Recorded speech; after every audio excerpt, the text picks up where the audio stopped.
Congressman Michael McCaul is with us. He's the ranking member of the House Foreign Affairs Committee.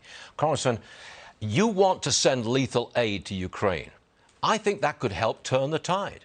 What kind of weapons do you want to send? Well, these lethal drones that we are getting in country, primarily from countries I can't discuss, but we also want to get the S-300. That's their anti-aircraft. It's Russian that many of our NATO allies on the eastern flank have those anti-aircraft missiles, kind of like our Patriot missiles. That's the point of this trip to meet with NATO, to get our NATO partners to send those to Ukraine, and then we would backfill those with probably our Patriot battery systems. That is what they need. When they talk about a no-fly zone, we can provide them with a no-fly zone without NATO aircraft going across the skies of Ukraine. And that's precisely what will turn the tide. I'm just amazed at the Ukraine's will to fight here. Yeah. This was not predicted by either our side or the Russians. And I think give them more lethal aid, they can really turn the tide. I mean, when you say turn the tide, it's possible that the Ukrainians could win. I mean, given the right equipment, given their fighting spirit and their success so far, they could actually beat Putin's military, right?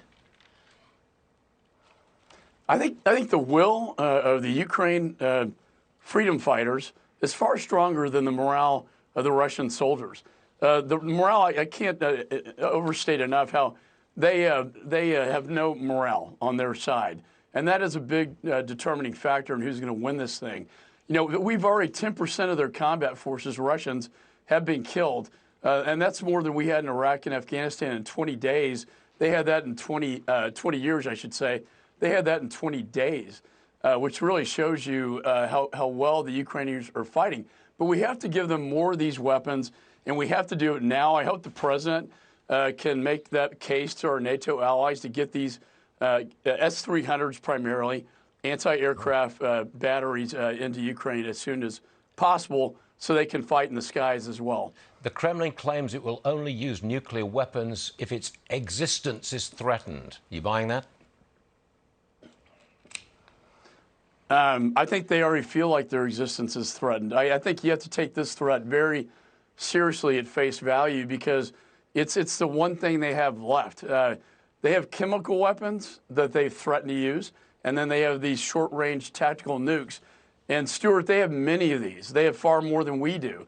They've built up their nuclear warfare capability far beyond us. They have these hypersonic missiles. And I think if backed into a corner like a scorpion, if you will, the scorpion may come out and sting. And that is the nightmare scenario.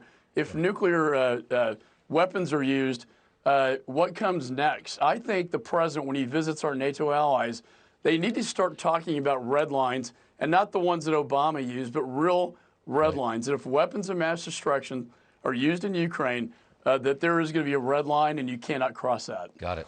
Congressman McCaul, thank you very much for being with us today on an important day. We appreciate it, sir. Thanks a lot.